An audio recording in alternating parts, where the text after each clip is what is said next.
এই আলোচনা যদি আমরা শুধু এই ঘরগুলো, এই প্যান্ডেল, এই ঘরের মধ্যে রেখে দেই, তাহলে কোনো লাভ হবে না কিন্তু। আপনারা আজকে সারাদিন প্রায় 8-10 ঘন্টা সময় এখানে ব্যয় করেছেন, সময় ব্যয় করেছেন, এই যে বসে থেকেছেন, শুনেছেন, বলছেন, এটাতে কিন্তু একটা এনার্জি লেগেছে। আপনারা এখানে এসেছেন, আসার সময় অর্থ খরচ হয়েছে, বাসে ট্রেনে যেভাবেই আসেন না কেন, রিক্সা সিএনজিতে আসেন না কেন, অর্থ খরচ হয়েছে। এই যে এত কিছু ব্যয় করলেন কেন? বোঝার জন্য, জানার জন্য, এবং গিয়ে এটি আমরা মানুষকে বলবো, আমাদের যে মূল সাবজেক্ট মানুষ, তাদেরকে বলতে হবে। প্রিয় সহকর্মীবৃন্দ, আমার মনে হয় একটি কথা বোধহয় আমরা এখানে বোধহয় আলোচনা করাটা ভালো।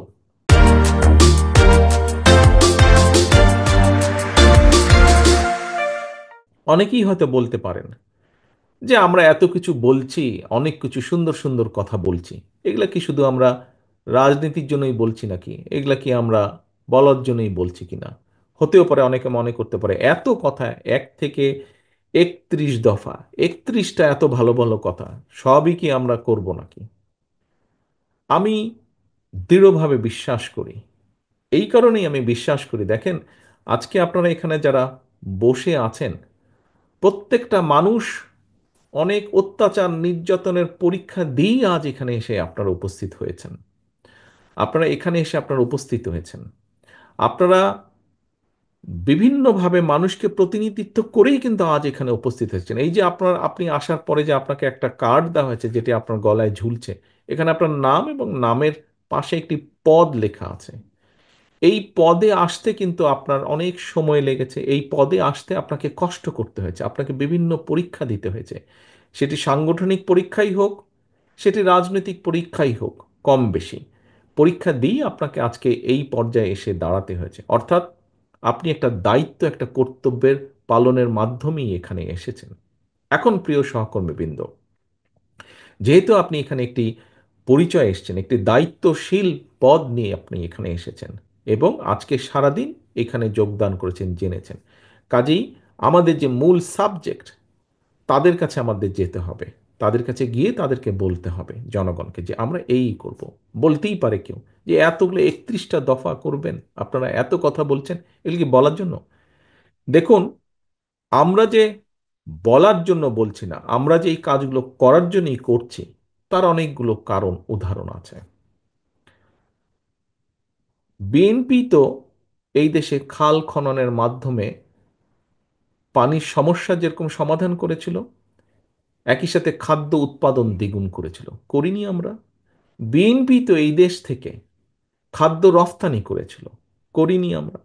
বিএনপি তো বিএনপি তো দেশের নারীদেরকে শিক্ষিত করার জন্য ইন্টারমিডিয়েট ডিগ্রি পর্যন্ত পড়ালেখা ফ্রি করে দিয়েছিল। বিএনপি তো এই দেশের এই দেশের ভবিষ্যৎ প্রজন্মকে শিক্ষিত করার জন্য, শিক্ষাকে উৎসাহিত করার জন্য শিক্ষার বিনিময়ে খাদ্য কর্মসূচি শুরু করেছিল। আজকে বাংলাদেশে বড় দুটো যেই সরকারই আসে, সে নিশিরাতের সরকারই হোক, অন্তর্বর্তীকালীন সরকারই হোক, যেই দুইটি সাবজেক্ট নিয়ে বড়াই করে, একটি হচ্ছে প্রবাসী বা প্রবাসীদের রেমিটেন্স, আরেকটি হচ্ছে গার্মেন্ট শিল্প। দুটিই তো বিএনপি করেছিল এই দেশের স্বার্থে, এই দেশের মানুষের স্বার্থে। এই যে যেই স্বৈরাচার পালিয়ে গেছে দেশ থেকে, এরা যখন 96 সালে ক্ষমতায় আসলো, সেই সময় এসে তারা সংসদে দাঁড়িয়ে বলতে বাধ্য হয়েছিল যে 91 সালের বিএনপি সরকারের সময়, দেশনেত্রী খালেদা জিয়ার বিএনপি সরকারের সময় দেশে 80,000, ছোট বড় 80,000 কলকারখানা স্থাপিত হয়েছিল। সেটি তো বিএনপির সময় হয়েছিল।